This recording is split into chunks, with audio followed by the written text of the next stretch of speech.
Coach, this has kind of been a question you've asked all season, but the third quarter struggles have reared their head again. When I asked Rachel Banham this, she said it's kind of a lack of focus. What are things that you can contribute as to why the third quarter starts don't seem to get there compared to how you guys have started games, so just started pretty well for you guys as of late? Yeah, I'm not sure. I think that Rachel had it right. I think that for whatever reason, we just haven't had the same intensity coming out. We've tried different things at halftime to try to adjust to that. Sometimes it's gone well, other times it hasn't. I think today, really the main adjustment that Atlanta made was to put their heads down and to really drive us on the catch. We were doing pretty well guarding them and pick and roll in the first half. We did a really good job of keeping them in front in the first half, and then things kind of got off the rails there in the second half. And so it's tough to go into the half with a lead and then to give up a 32-point quarter followed by a 26-point quarter. It's tough to battle back from that. Alyssa, then Brian. I think you pretty much just answered my question, but if you have anything more on just any adjustments that you felt like the Dream made, like I know Carl is pretty good at like the second half adjustments, or just anything you saw, but I think you mostly answered. Yeah, I mean they obviously without BG they're playing a little bit smaller, which gives them a little bit more versatility on the and quickness on the perimeter, and then obviously we play big at times, and so. But I thought all throughout the game, all throughout that second half, they just made it a point of emphasis to really drive our closeouts, playing quick off the catch, put us in a bind, and we put them on the line a little bit too much. So, Brian. Coach, Atlanta usually plays more straight up, like off the ball screens, and they make that adjustment in the second half. Was that something you guys were kind of expecting, or do you just kind of feel like it threw you guys out of rhythm a bit? I thought we were a little too hesitant in ball screens for most of the game. I think we had, at times, I think we were good at sprinting in and out of them.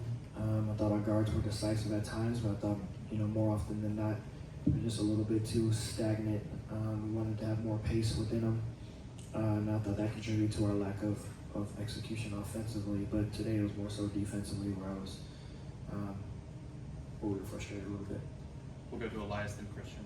Back here, Coach. You started the game strong in terms of your ball movement, some good cuts in that first half. I think it's 12 of your first 15 made field goals. What did you see that was working there early on that maybe was hard to sustain?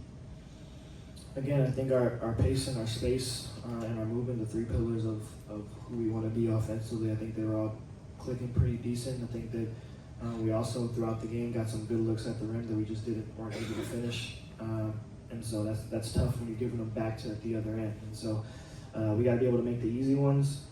There was a stretch where we were turning it over a little bit too much early in the game. We picked that up a little bit, but more often than not, we were stagnant a little bit as the game went on and tried to force the issue once the lead started to surmount for Atlanta. So. Christian, then we'll go to Zachary. Coach, it looked like Ariel Atkins got into a good rhythm in the third, and then she was pulled after kind of a big shot. Were you trying to adhere to a minutes restriction, and how do you kind of balance when a player gets in rhythm and trying to pull them? Yeah, it's tough. It was due to the restriction that she's on. She had a hard cap on tonight, and so we wanted to be mindful of that, especially with the game on Saturday. But we don't want to put her in any further harm, and so we were getting close to that. Really close to that restriction. We wanted to be able to have her available late in the game if needed, and so that was the decision there. Zachary, second round, you're right. Hey Coach, it seemed like in the beginning of the game there was some greater emphasis on shooting the three-pointer, and then in the second half it seemed to have taken a dive. Do you think that there could have been more attempts made at the three-point line during the game, or at least in the second half? I think we wanted to utilize our size in times. We didn't want to just be stagnant in the post, but we wanted to be able to create those advantages off of ball screens and movement. And so I thought we had some opportunities early on and at times throughout the game. Again, I thought that we missed some easy ones at times, and then we thought we missed some opportunities to get it back there. We wanted to utilize the attention that they were given on rolls and on post-ups to create those outside shots.